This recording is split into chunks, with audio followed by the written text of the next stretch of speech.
Hey everyone, welcome Hello. back. Welcome back to Nerdabout, episode 5, episode 6, Tokyo, brought to Episode you by the 6. good folks at Lucky Duck Games. Lucky Duck recently had a great showing at the Essen Game Fair with Andromeda's Edge and Unconscious Mind. They are huge Kickstarter projects whose retail editions are coming from the Mighty Mallard itself. This is a show about travel, food, culture, and general nerditude. We are three good friends within the board game industry who, through kismet, karma, and coffee clutches, have ended up in some absolutely amazing cities. So let's go ahead and quickly do some intros. I'm Daryl Andrews, a Canadian freelance board game designer of games like Sagrada, Mistwin, and a bunch of licensed games. Talking about licensed games, I got to give a shout out to Maestro Media, who just had Smurfs RPG launch on Kickstarter today. And as a good Canadian, I got to give a shout out. The Tokyo metropolitan area has a larger population than all of Canada or all of Australia. Wow. Hello, everyone. My name is Beneeta Kaur. I'm a Twitch streamer and social media consultant, and there are more neon signs in Tokyo than anywhere else in the world. Wow. And I'm Corey Thompson, co-owner of Above Board TV, co-host of Board Games Insider, author of the interview site Dice Tower Dish. And I don't know if you knew, but 27 out of the top 50 busiest train stations in the entire world are all in Tokyo. I don't know if that's true. I feel like I experienced a lot of busy trains in Germany, train stations. Also, I feel like we skipped too fast. That Corey, did you make up a word? Nerditude? Is that a new word? Or No, total word. Nerdidity. I hope it's made up.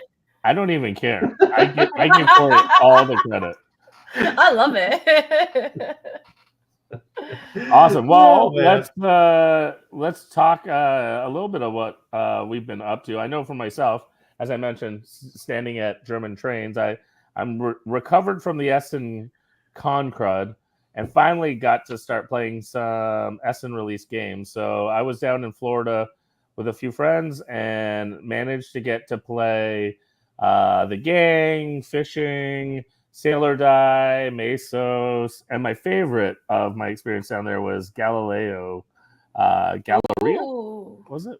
Galilei or something? Yeah, Galileo Galilei. I know. I played it with Corey, and we both thought it was a lot of fun. It was amazing. Ooh, that makes me happy because that was like a complete impulse purchase I made at Essen because like I heard that it was like fantastic, and I was like, okay.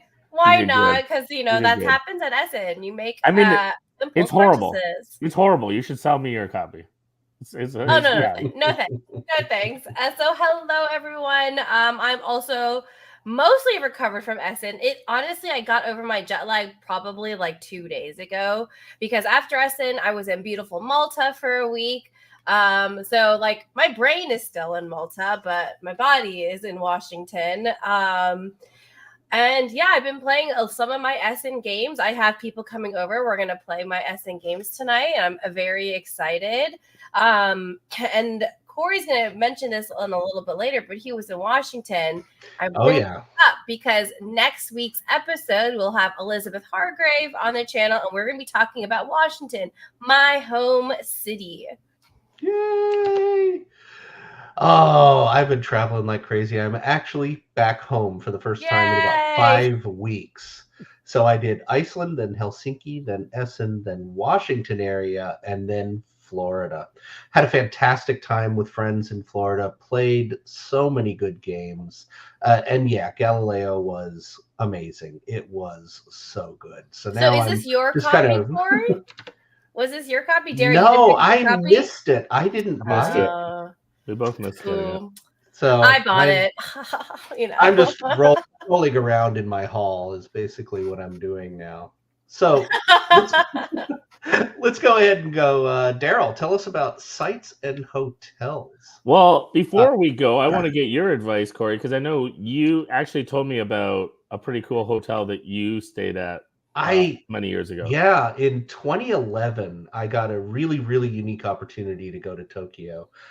My father had won an award from the Japanese government, and we were sent as guests of the state to Tokyo. That's so cool. And we got to stay in the fancy Hotel New Otani, which is this amazing hotel that is for state dignitaries and celebrities, and it was so cool. The big part was we got to eat in the rotating restaurant that was on top of Hotel New Otani, which was super fancy. We had a ridiculous dinner for hundreds of people up in this rotating restaurant. Whoa.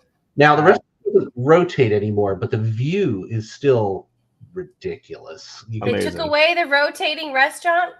For shame. No rotate. It doesn't rotate. I got to give a shout out to a couple other tall buildings or towers. I got obviously the iconic Tokyo Tower, originally built in 1958. If you see it, you'll recognize it in tons of media, and it actually inspired the Eiffel Tower, and was the tallest building until 2010 when the Skytree was built. Skytree officially, I believe, in March 2011.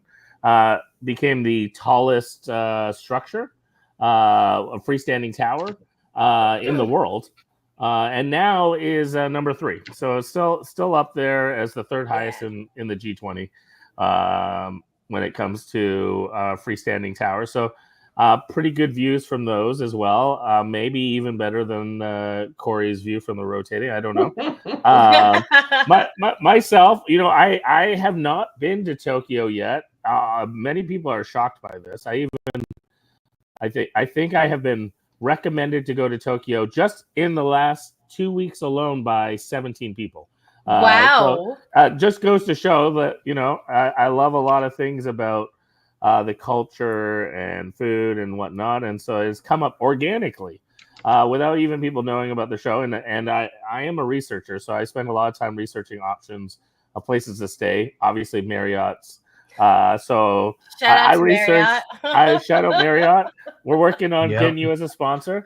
There's over a dozen Marriott partner hotels, including things as high end as the Buvagari and the Ritz, which are like 2,000 a night type places, or you can stay at a beautiful thing like the Moxie or the Sheraton, that are 30 or 40,000 Japanese yen, which works out to about $200 US. So there's a wide variety, even of just Marriott alone. I feel like I'm a commercial for Marriott. Yeah, this is a Marriott commercial. I love it. Marriott commercial. Yeah, I love it. There's a lot of great places to stay, and there's different districts and different places that you might want to be near certain landmarks. The place that I really want to visit, and I'm curious, Beneeta, if you went there, but was the Ginza district? It's supposedly the world's largest pedestrian zone. A lot of shopping district.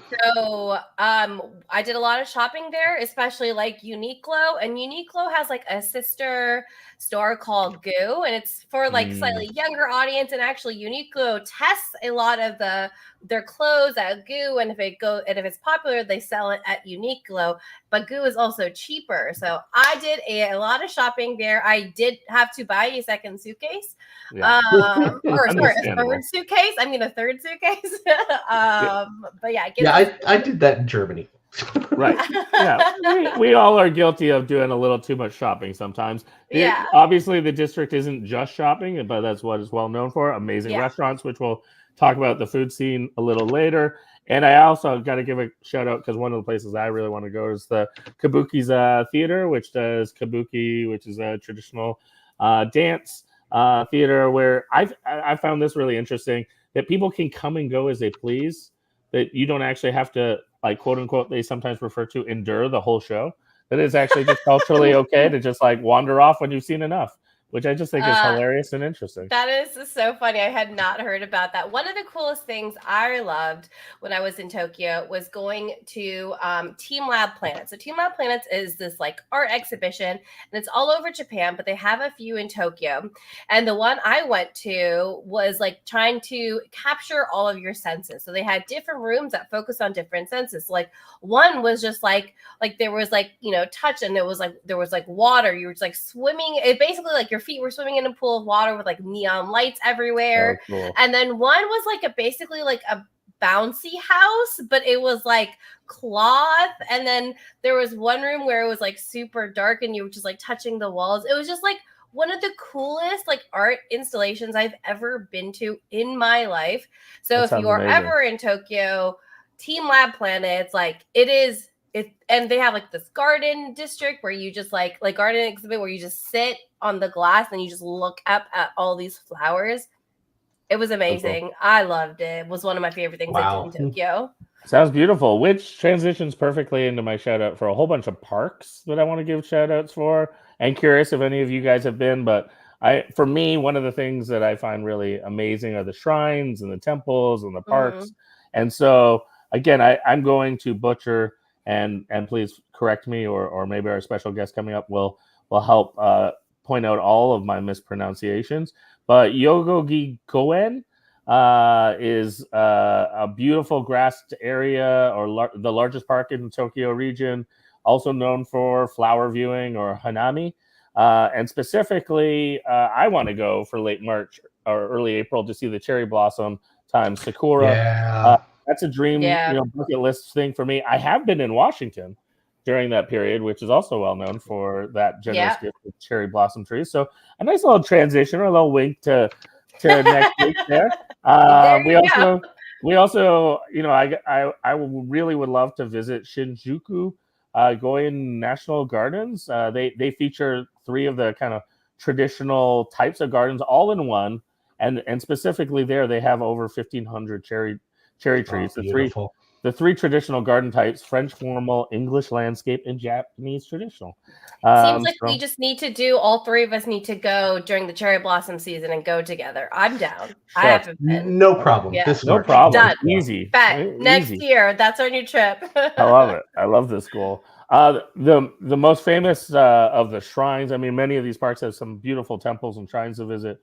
Sensho, I'm sorry again for mispronouncing this, but is a really famous temple that I've known for many years. That one. It's very iconic. It was originally built in 645, but has been rebuilt many times. It's most famous for its over 3-meter high red paper lantern and the incense, where people will even go and kind of cup the smoke from the incense and kind of point it towards the parts of their body that they would like to heal. So I think that would be a really powerful place to visit. I went to Sensoji when I was there. It's absolutely just mind-blowing. It's an amazing place. Yeah, it sounds very gorgeous, beautiful, and inspiring. Another area that really, takes up a lot of the map when you look at a Tokyo map is the Yuno Park, which is over 200 acres and has a number of shrines and ponds, some famous shrines like the Toshogu Shrine, which is 256 bronze and stone lanterns. My friend Christopher Chung made the game Lanterns, and I've always been intrigued to see some of these beautiful places. And then also features the oldest Japanese zoo, built in 1882, and is especially famous for pandas, which I would love to go see. Our friend Eric Lang is obsessed with pandas and makes me talk about pandas more than I'm comfortable with, but somehow he works them into conversation. And then there is a ton of museums. We could really list out a number of them: the National Museum of Nature and Science, the National Museum, the art galleries, the Emerging Science and Innovation, featuring great collections. Anywhere from the Nature and Science Museum has over 250,000 materials related just to natural history. It's quite the wide spectrum. So lots to see. But Corey, I remember you talking about how do you get around to all these Well, that's the thing. If you're going to all these amazing places, and one of the biggest things that you probably notice is we are just listing thing after thing after thing. Tokyo is indescribably huge, and there is so much to do. But you will take the train. That's the easiest way to get from place to place. And I just thought we should talk a little bit about the train system. First of all, it works really well. It's really crowded. It is on time, and they are so proud of how on time it is. You can rely on using the train to get where you need to go. It's incredibly safe.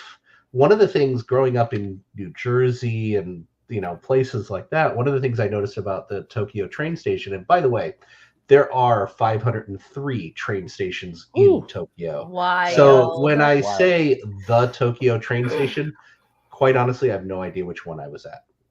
But there are many. But one of the things I noticed right away is we arrived early to a very predictable train, and the guide just said, "Oh, just leave your bags here. We'll go grab something to eat." And people just leave their suitcases and their bags out on the station. You just leave them there and then go shop or get something to eat. And it is a given your stuff will not be touched. And speaking of getting something to eat, there's a whole culture around the train stations that I find amazingly fascinating, which is the ekeben.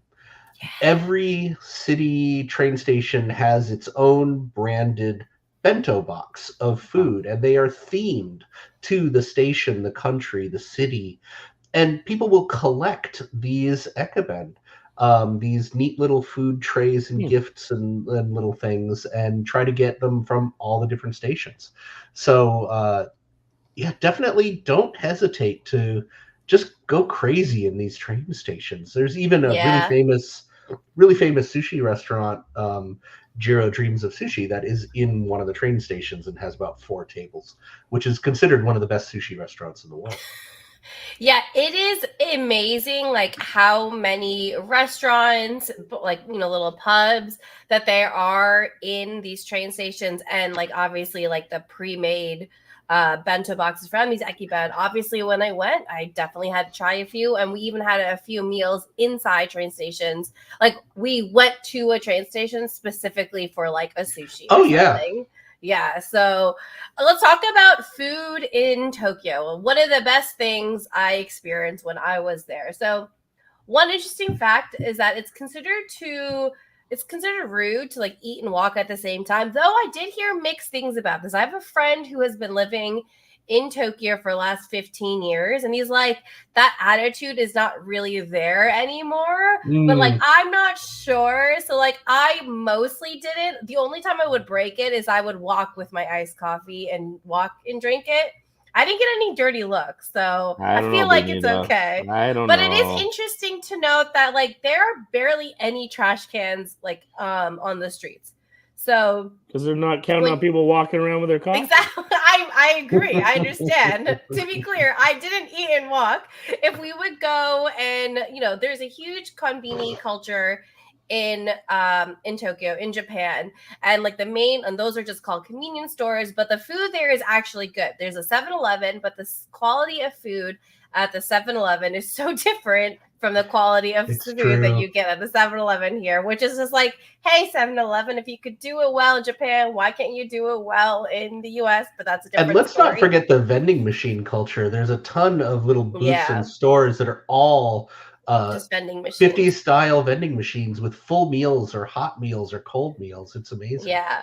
So we got 7-Eleven, we got Lawson's, and we got Family Mart. And one of the best things you can get at these konbinis are the egg sandwiches, egg sandos.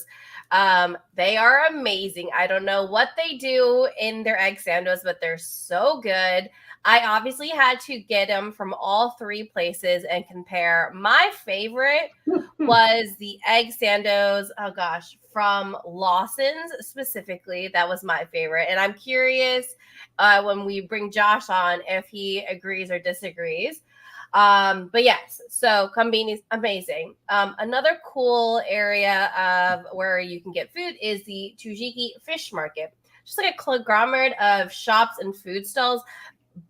Pre-pandemic, they would also have like the blue tuna, like the tuna fin auction that the public could go see. But post-COVID, it's kind of been separated, and now it's in a different location. And now where people can actually go is it's like where the fish market is. So they're not separated, but you could still go to the fish market, and there's so many different vendors. Oh man.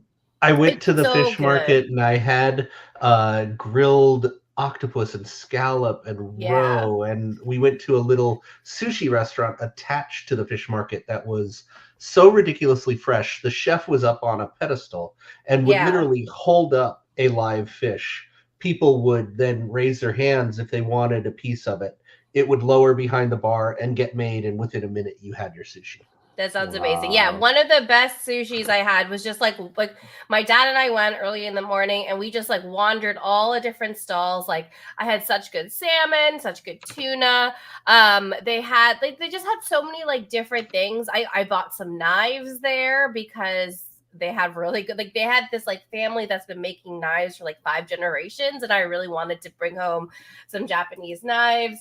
And it was just a lot of like really cool fresh food. And I had other food that I'm going to talk about later.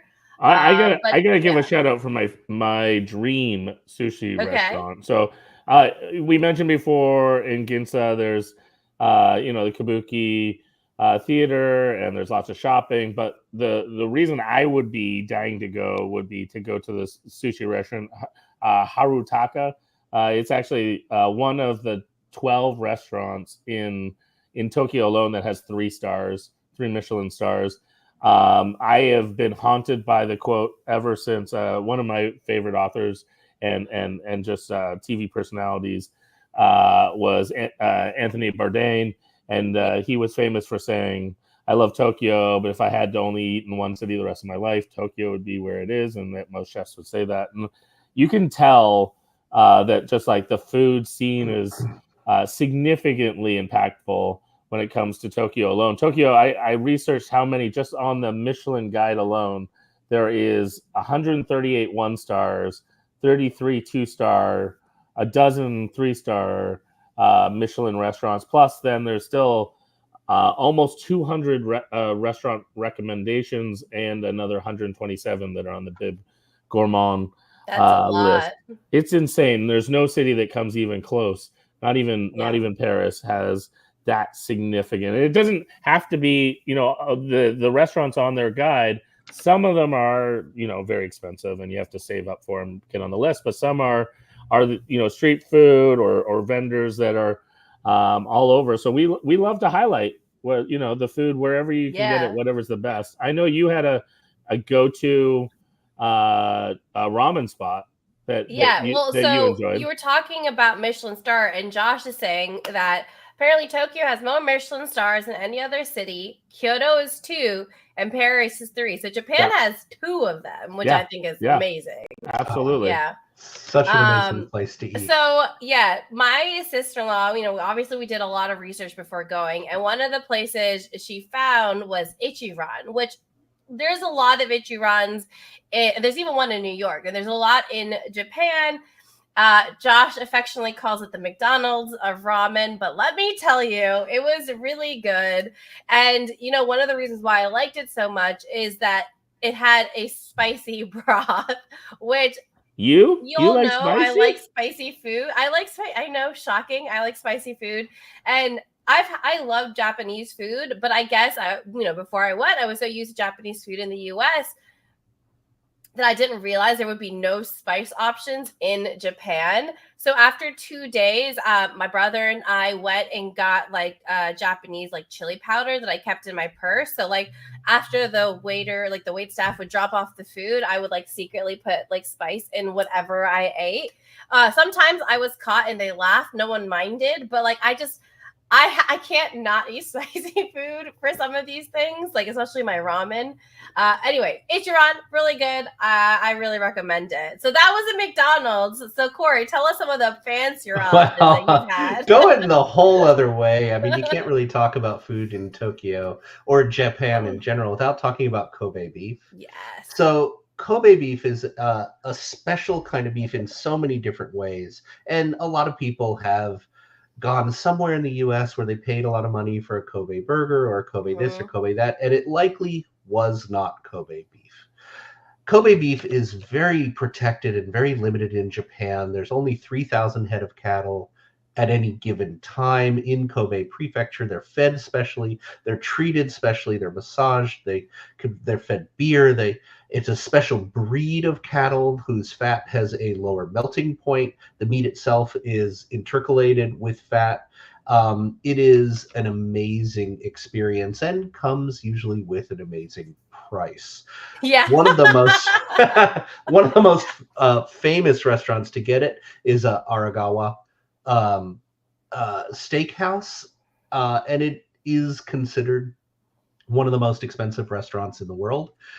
But I got an opportunity to have a teeny tiny little piece of Kobe beef, and it was mind-blowing. It just melts like butter. It's definitely the high end it's a totally different experience. Food. I actually got to experience Kobe beef with you, Corey, when I visited you and we went to French Laundry. That was one of the first times. True. That still might have been American Wagyu. I think it was high-grade American Wagyu. Yeah. Either that or Australian. Sometimes Australian as well. And those are not the same either by species. It's a different kind of cattle in addition to a different kind of raising. Kobe beef really is almost impossible to find outside of Japan. So Kobe beef is a type of Wagyu beef, and that was also really common throughout Tokyo. And a lot of like at Tashiki Fish Market and other places, they would have Kobe or Wagyu beef stands, and like they would slice the meat and they would literally grill it in front of you. Yeah. And it was so delicious, expensive, but so delicious. And like, you know, you could just like taste that fat. That's what it's all about, is the fat quality. Yeah. It was so good. And there was definitely places where we would get yakitori, which is like grilled, like Japanese grilled beef. And we would just get plates of it. Not plates of it. We would get like a plate of it because you can't eat more than a plate of it because it's so filling. It's incredibly rich. You don't want it's so rich. Like you will feel sick after a while. This is something else that I wanted to bring up, is there's a lot of ingredients and dishes in Japan that they do not export. Kobe beef is one of these, but one of the ones that you don't think about is there's a lot of types of rice that Japan does not export. There's sushi rice. The sushi in Japan will taste different because they do not export that rice. So I think it's a really interesting, just if you get a chance to go, just eat everything. Because there's things you just literally won't find anywhere else. Yeah, and then, you know, just talking about street food, because I experienced so much street food in the fish market, but like other really popular items that you get in Tokyo are called okay, I'm gonna pronounce this wrong. Okonomiyaki, which is just kind of like a savory pancake that's filled with just like a lot of different vegetables, cabbages, and served with like a slightly like sweet sauce. You got takoyaki, which are octopus balls that are like deep fried octopus. Like, well, it's like a ball batter. There's octopus in it, and it's served with like sriracha and mayo and bonito flakes on top. You know, I have had both of those things before, like outside of Japan. Then I had in Japan. They were great. Just like, and then you got the beef sticks as well, yakitori. You know, you can find all these places like everywhere you go in Japan. There are like these food stalls, and they are super, super good. Yeah, I've always wanted to visit. I mean, you mentioned all the things that I find just, you know, very yummy. Especially I want to go, and I think you went to the Golden Gai district of like the Yokocho alleyways, where it's all like everything's crammed together, all the pubs, all the karaoke bars, all the late night street food. Yeah, so Golden Gai is a very specific like alley in Shinjuku. Like Shinjuku is like a hopping place. There's like a bunch of bars and everything like that. Golden Gai is like has like very tiny bars, and there's a special name for it, that these type of bars. And like, oh my gosh, it starts with the Y, and it's like let me Google this. But anyway, yes, tell us about the Yokocho alley.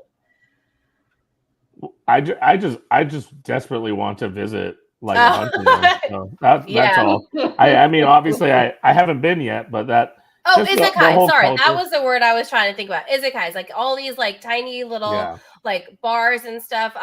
So I had a friend who lives there, and who had been visiting there for a few months, and we visited, and he took us to this one isekai that he made like BFFs with. So it was just like us, him, and the owner, and we just like hung out with him like all night. It was like such a fun vibe. And I just feel like because these places are tiny and like they're made to be like personable, where you can just like spend hours like chatting with everything. Finally, just to wrap up this section, because I know I can talk about like food in Japan forever. You know, one of the things that you can get all the konbinis are onigiris, which are, you know, rice balls stuffed with so many like different things. A really common one is salmon or beef, or, you know, just there's a veggie ones, there's pickled plums. I really like them. And got to talk about a little bit of the dessert. There's so much dessert. A lot of the dessert in Japan is also like have a lot of filled with red bean paste. For example, mochi is often filled with red bean paste. I don't love red bean paste, so my favorite mochi actually was a mochi filled with custard, and it was amazing. It's served with a really fat, juicy strawberry, because the strawberries in Japan are so good. So expensive, but so much better than like the strawberries like you get here. And then finally, one of my favorites was tengulu, which are basically like candied fruit, and oftentimes it's candied grapes and strawberries. It's really, really sweet, but the candied grapes like break down. They're so tart, they break down that sweetness. And like, I really have been craving tengulu for the last few months. I don't know where I'm gonna get it. I might have to make my own, but yeah, that was the food in Japan. Like, I'm ready to go back, y'all. I'm ready to go back. Oh, makes me so hungry. Well, let's go ahead and bring out our guest this episode. I'm happy to introduce Josh Wood, who was nice enough to bring his near expertise on Japan and on Tokyo. Josh is the designer of Santa Monica, Cat Lady, and most relevant here, Let's Go to Japan from AEG. Yeah. And I am just amazed. Well, some of us, you know, spent the pandemic, you know, catching up on TV shows on Netflix or doing a lot of nothing. Josh learned Japanese, became like a near expert in Japanese culture, and designed a game. Come on, man. This is amazing. So welcome, Josh Wood. Hey, thank you for having me. Thanks so much. Yeah. So I was supposed to go in 2020 because of the pandemic. I couldn't go, so I took all my notes and I made this game. And look, guys, I'm not trying to throw any shade here. You guys did really well with some of the pronunciations. Some of them were not. I want to make a little. You don't have to be always nice, terrible. I did want to like fact check one thing. But Beneeta did say she ate like a plate of beef, and she called it yakitori. And yakitori is actually the grilled chicken. Yaki just means kind of like grilled. Or I think I meant to say yakinuki or something. Yakiniku. Niku just means meat. Yakitori, tori means bird. Right. And then like okonomiyaki means like grilled how you like it. Takoyaki, taco means octopus. That's just kind of like a fun little Japanese fact you guys can like take. Yeah, love it. You're gonna like get me a little more respect when I go to the restaurant. Look. I'm willing to give anyone the amount of information. I wrote a lot of information on this card so people can come and be like, you know their facts when they come. I love it. Yeah. Oh, and your game is so amazing just for the amount of detail and information on every little place you visit, eat, experience in Japan. It's basically a tour guide. Yeah. I played Let's Go to Japan before I went to Japan, and I've played it since because it's the Kickstarter is fulfilled since. And it's so cool because like I obviously have spent time now in Tokyo and Kyoto, which is where you visit in the game. And I'm just like, oh, I've been here. I'm like, oh, I did go here. I need to go next time. It's been really cool playing it like post my Japan trip. All right. So Josh, tell us something fascinating about Japan that we likely don't know. And this is kind of a low bar because I think what we know and what you know are such worlds apart. But tell us something cool. You know, it's a hard question to answer because there's so many cool things I could tell. Yeah. You know, I spent a lot of research. The COVID was long. I spent a lot of research. I thought something that I could maybe do is talk to you guys about one of the a pretty unique place in Tokyo that a lot of people don't know. There is a temple called Gotokuchi. Once again, you'll notice that a lot of the temples that are end with the letters JI, which means temple. So Gotokuchi. It is thought to be the birthplace of the Maneki Neko cats, which is those white cats with the waving paw that you often see. The story is that there was a samurai lord who was passing by, and there was a natural disaster going on, and he saw a cat. He saw a cat in the window, kind of like beckoning him in, because the Maneki Neko means beckoning cat, because Japanese people beckon like this. They don't do this. They do this, and so they thought they saw the cat beckon them in. And then, so afterwards, the samurai lord kind of like blessed the temple and, made it a big thing and was like, "This is the best place ever. These people saved me." So now what you can do when you go to that temple is you can buy the little statues and you can leave them there. You can take them home as well. But if you go there, there's just hundreds of these statues all sitting around. It's a really cool, unique place to go to. Yeah. Oh, that's amazing. Yeah, that is very cool. Tell me, what would you do or eat if you only had 48 hours in Tokyo? Okay, so first of all, I would try to cover as much ground as possible. When I travel, I try to get and see everything. There's 48 hours is just not enough time. I would definitely do some shopping. There is so Shinjuku is a great place to go shopping, as well as there's a neighborhood in Shibuya called Shimokitazawa. That's got record stores and vintage stores. Very cool place to go to. I really like Japanese sneakers. There's these things called Onitsuka Tigers. I would definitely pick up some pairs of Onitsuka Tigers. Nice. In fact, I'm going to Thailand later this week, and they have an Onitsuka store there. And so I'm like, I'm going to go pick up some Onitsuka Tigers. Nice. Wow, nice. I would definitely eat a lot of food. So my favorite ramen place is a place called Ofuri Ramen. We actually have one in Los Angeles, but something that makes them very special is their broth is made with yuzu, which is fruit. Interesting. And it's got a very nice taste to it, where it doesn't eat super heavy like a lot of ramen, but it still gives you that nice ramen feeling. And I would eat karage. That's a food you guys didn't bring up. That's just fried chicken. Oh, yeah. To answer your question, Beneeta, about which place has the best egg sando, I think the thing that's the most important thing to remember about the kombinis is Family Mart is very famous for their fried chicken. And so that's one to try when you go next time. But karage is just like a fried chicken. It's a little different. So instead of the batter being flour, it's like a potato starch. Yeah. So it kind of feels like you're eating fried chicken and potato or French fries at the same time. It's got this really cool taste. I would try to go see as many temples and shrines as possible. That is one of my favorite things to do.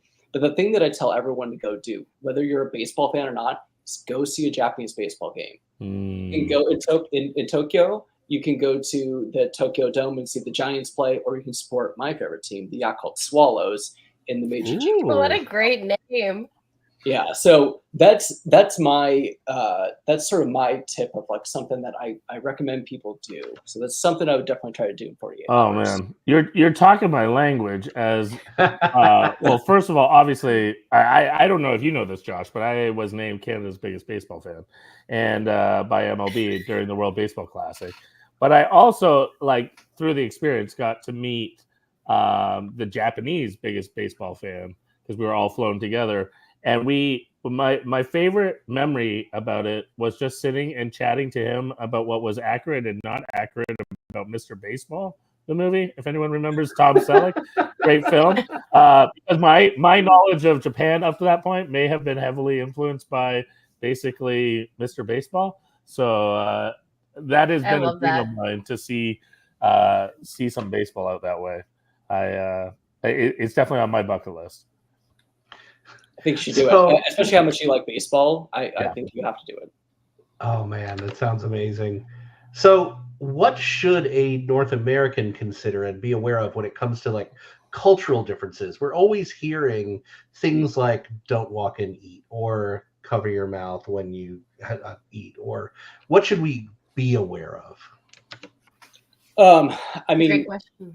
I think it's, Beneeta brought up the whole not eating and walking, and a big one is not being loud on trains. I think just an important thing anytime you travel somewhere is to look up stuff about if there's any kind of cultural differences.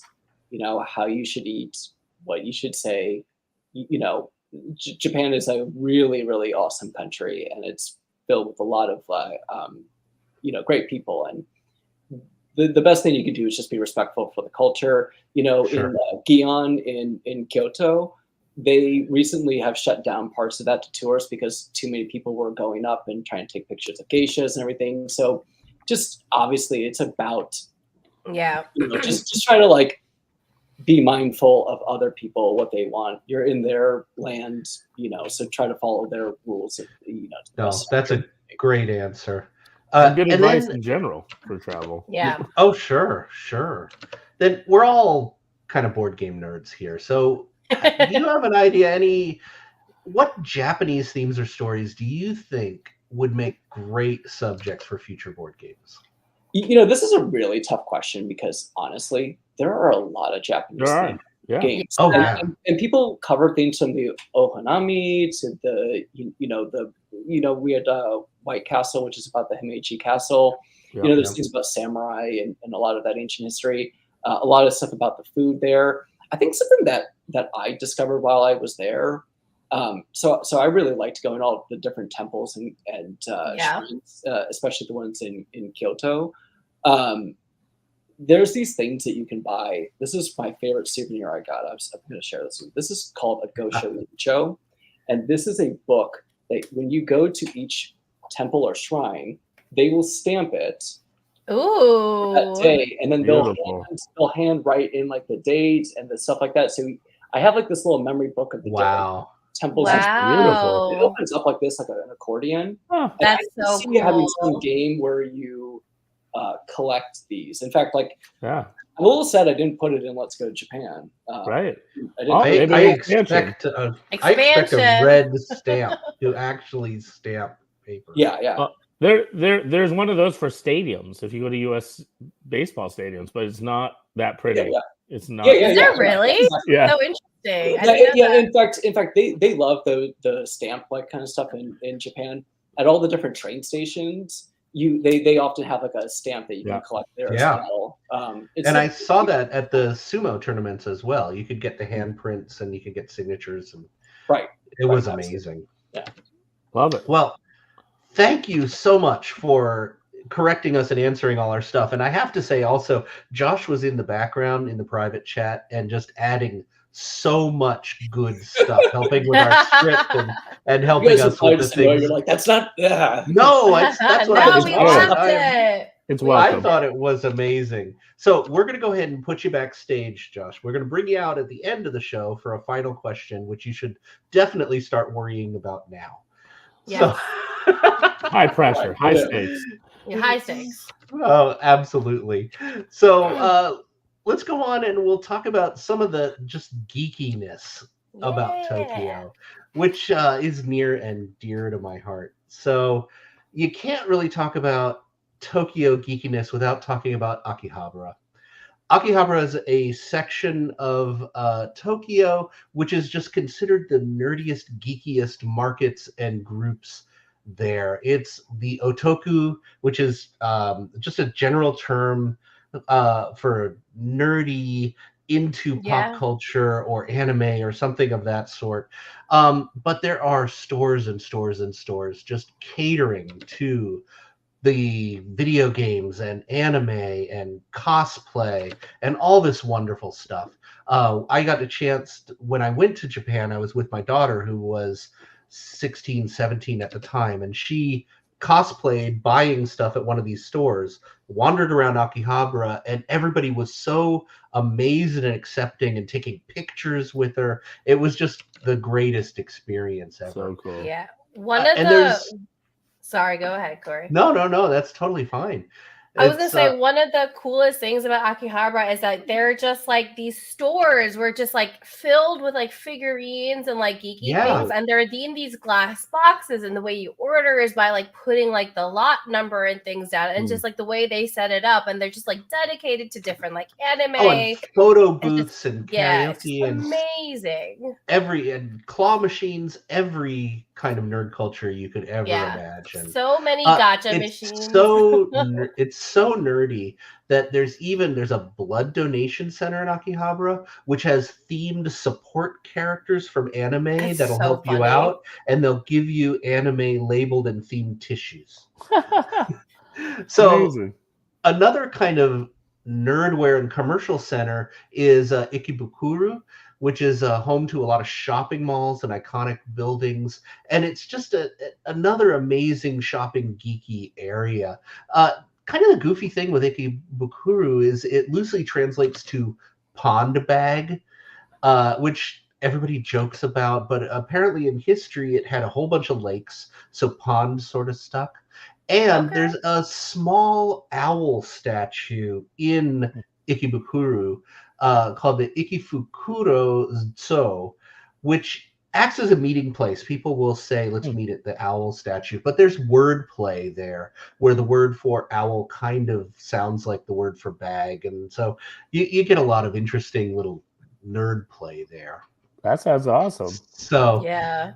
That's super and of fun. course, one of the really cool places in this whole area is the Shibuya Crossing, which is a super famous intersection. Yeah, You've probably seen pictures of it. It's 5 ways and diagonals. Yeah. I remember being introduced to it, of all places, movies, obviously the source of information. I fell in love with it from Fast and Furious Tokyo Drift.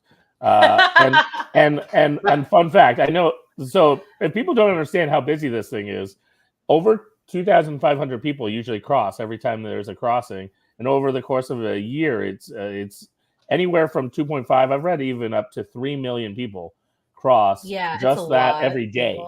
And so you cannot, as a movie, have that area blocked off. Actually, in general, in Japan, it's kind of frowned upon to get a permit to block people. So there's this really famous story from the director, Justin Lin, who said that they didn't actually get a permit. Instead, they just shot it. So they just forced the moment. But then, what? Yeah, so they just did it. Wow. But they also hired one extra person to pretend to be the director. And the director reported oh, this guy kept saying, I'm the director, while everything was happening. And then when they went to arrest, that guy took the fall, and he was a hired person just to take the fall. Oh my God. Too complicated. Hired to be arrested for that moment. So when you see that scene, now it ended up he only served a few days, but still, That's so bad. He took the fall. He was a hired gun. Talking about the Shibuya Crossing, there's a really famous statue by the Shibuya station. That's a statue of Hachiko. And Hachiko is a really famous dog who lived in the 1920s. It was an Akita who was they made a statue to him because of the loyalty he had for his owner. After his owner passed away, the dog continued to wait for his owner for over 9 years. So there is a statue just celebrating loyalty and all of this. And it's a famous meeting place right by the train station of Hachiko. So one of the cool things I really liked is that Japan has such an interesting board game culture, and we got to talk about it because we're all board game nerds.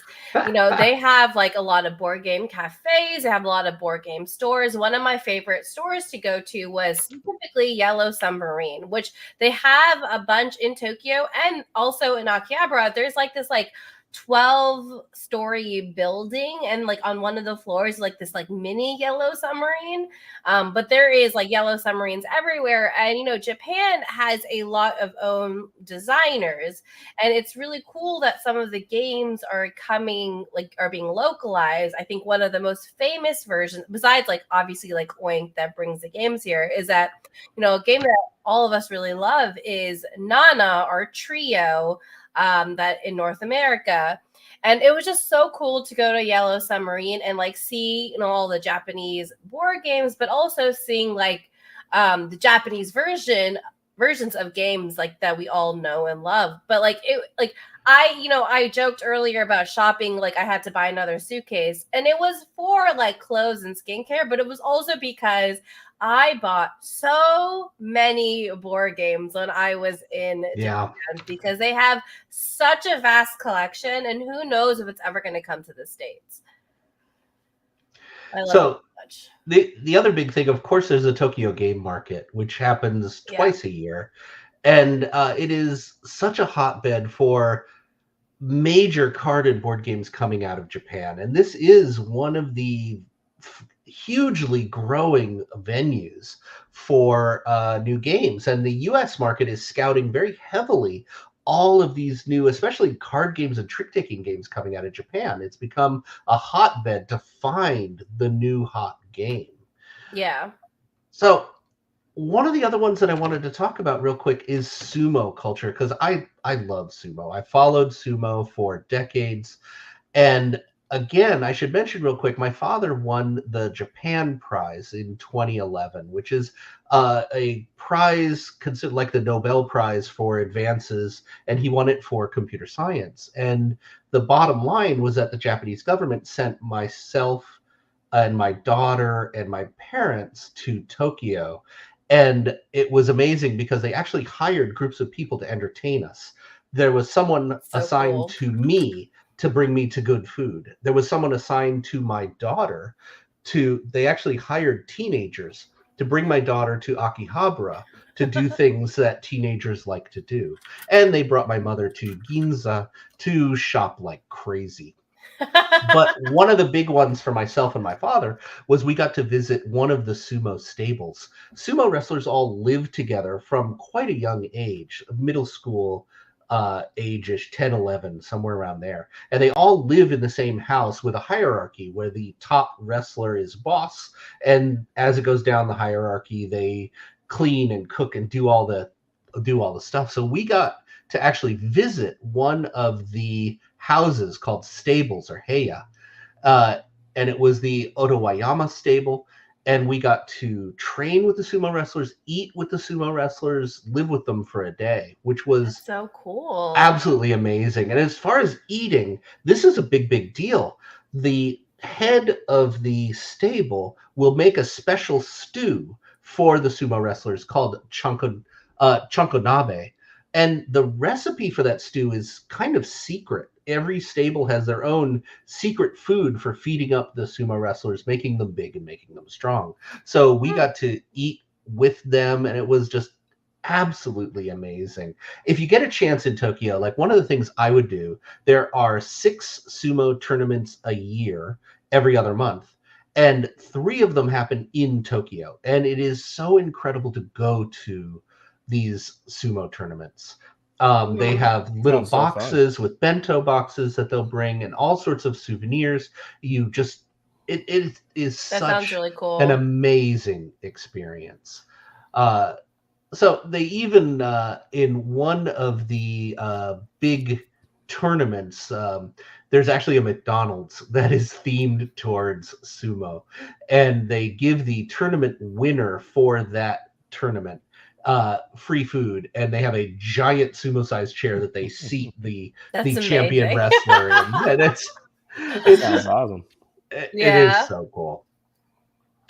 So the last little bit of geekiness is there's just all of these really neat cosplay cafes all over Japan. You always hear about them. There's animal cafes, there's maid and butler cafes, and they are just such cool little slices of this nerd culture, the expectation of how nerdy you could be.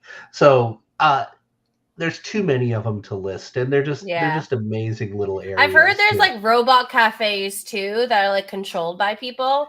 I kind of regret not going to the robot cafe. That sounds really cool, but yeah, a lot of they're tough to get into. I've heard there's quite the waiting list. So we are going to bring back Josh. Hello, Josh. Whoa, yeah, that robot cafe, by the way, it's expensive. It's like a trip to Disneyland almost. Is it really? Wow. Yeah, but like I think it closed down during the pandemic, but I think it's like reopening. So it maybe wasn't even there when you were there. So I think there's a few robot cafes. One of my friends recently went, and he said it was really cool. And he's like a broke like backpacker. So I don't know. Maybe there's a more expensive one. But yeah, there's a lot of weird cafes because you can go to obviously all the different like anime cafes, all the different themed ones. Yeah, it's a lot. There's a Pokemon cafe. I mean, we didn't even talk about Pokemon. Of course, Pokemon's a huge geeky culture part of Japan. What? Yeah, surprising. Or Yeah. video games. I don't know. There's a lot. Well, There's there's so themed many. mascots for every city, every station, every culture. It's incredible. We're going to continue the geekiness and we're going to talk about games. And our question for this week's episode is, what is the best trick-taking game? I'm going to go first because most people know that trick-taking is not one of my favorite mechanisms or types of games. But I do appreciate how a lot of trick-taking games these days are, it's like trick-taking plus. Like there's this like other factor that I am enjoying more. And I recently got to play the Lord of the Rings trick-taking game. And it is so fun. Caveat, I played like the third expansion, which is not out yet, but it's very similar to the actual one that is currently out. So I imagine it's just as good. So my favorite trick-taking game is the Lord of the Rings trick-taking games. How about you, Corey? Oh man, there's so many. I knew this would be a hard question because I listed honorable mentions, and before I knew it, off the top of my head, I had 20. So my favorite trick-taking game is Fishing by Freedom and Freeze, just released at Essen. It's going to be everywhere, but this is a combination trick-taking game and deck builder from 2F and Friedemann. Oh, I love trick-taking games, but Fishing is, and I will say it, this is the best trick-taking game I've ever played. There we go. Wow. More than Panda Spin. Interesting. I love it. I love it. A little more than Panda Spin. It's funny because like Corey, I always think you're such a hipster when it comes to the trick-taking game. And I followed you. I've been following you ever since the Texas Showdown days, which became the Sea of Strife, which is one of the possibilities that I was considering. I obviously also, just for punny names and themes, I really wanted to say this one. This is the trick-taking game, which is they also made Deck Builder the deck building game. Deck Builder, exactly. I grew up on this classic card game. This is to give you a perspective of how obsessed I was with games. I would be punished, and my punishments were like, Daryl, you can't play Rook for a month. That was my big punishment one time. You're such a nerd. But, my punishment was that I wasn't allowed to read books. We're all nerds. Yeah. See? Nerd punishments. Smart parenting. Let's put it that way. Right. But the one that I gotta give a shout out for originally came out by Amigo, but then Capstone has recently translated to English, is Stickum. I think it is a lovely game, under the radar. Stichlin or something is the German. Stickum. Thank you. It sounds like Stickum, but my favorite part about it is that you pick your pain color. So anyone who doesn't know, you look at your cards and you pick one of your cards, and now you don't want that color. So it's a trick-taking game where you're avoiding a certain suit, which I just think is just really elegant and lovely. Hopefully we bought you enough time, Josh, to stall for you. But what's your pick? First of all, just to stall a little bit longer. Yeah. I want to say that this is a good question actually for this episode because a lot of trick-taking games come out of Japan. That's why Daryl came up with this one. So many like little trick takers. I've so many trick takers. I love them. It's hard to put an answer. It's a shedding game, but I want to say Panda Spin by that's coming out. I played that. I think that's really cool. It's got a cool flipping of the cards. Yeah, it's beautiful too. I love it. There's also a trick-taking game called Trick Takers, which is what a name. One of the worst names. Yeah, it's from Portland Game Collective. It's right there with the game. But it's kind of like Root meets a trick-taking game where you have like different roles that you play as every round, and it's like how you want to take what you want to take, you have a different set of cards and some roles and things like that. those are the ones that I would kind of want to mention here right now. I'm a little shocked that none of us said Tichu, but I obviously have to bring it up. It's such a snobby topic amongst our game community, like the who's who. Well, I always think puts it is a non-partners version of Tichu. Okay. Plus, it has a neat little upgrade the card action. Sure. I love it. I also got an honorable mention because I was obsessed with the game Magic Tricks, which I think was just an amazing little self-published game. It by Chris Ray. Well, you might have, because then it got turned into Xylotar. I have played Xylotar. Xylotar, I thought Xylotar came off of Luz, which is an original Japanese trick taker. No. So Xylotar was Chris Ray, and the reason I know is because last year, the moment I played it, I called Chris up and I said, "Is this game signed? Because I want to be the agent for this game. Like, I love this game so much." And he was like, "Oh, it is signed, but it's not announced yet." So Ted Bezier, being a real fan of great card games, was on the hunt and snagged that one before anyone else. Yeah, Xylotar. Did you call Ted Alsbach Ted Bezier? I did. Wow, that was funny. I was going to let it go. He's rebranding. Also, just to talk about Xylotar for a second, if you all haven't played this game or read the rule book, it has the most flavor text I've ever seen for a small card game, and I love it. For a themeless small card game, it's like they made the most obscure, crazy theme. It's so funny. Because there's from Manitoba? It's not obscure. Come on. It's amazing. Canadians talk about that all the time. All right. I think it's probably time to wrap up the episode. So thank you so much, Josh, for joining us for this one. And let's just quickly say where everyone can be found online, where your socials are, all the nice credits. So let's go ahead and start with Josh. Hey, first of all, thanks for having me. I can be found on Instagram and Twitter, or X, I guess now is what it's called, at Sir Josh Wood. Awesome. You can find me on Facebook, Instagram, X, all those things. Usually my name, my full name, Daryl Andrews. You can find me everywhere. Okay, Corey, I'm just going to go. You're going to find me everywhere at Beneeta Kaur.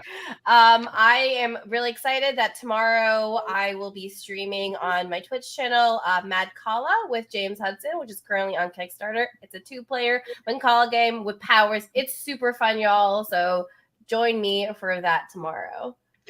And I can be found everywhere, either as Dice Tower Dish or Above Board TV. I've got dicetowerdish.com. I'm also on Board Game Insider Podcast, so boardgameinsider.com. I'm pretty easy to hunt down.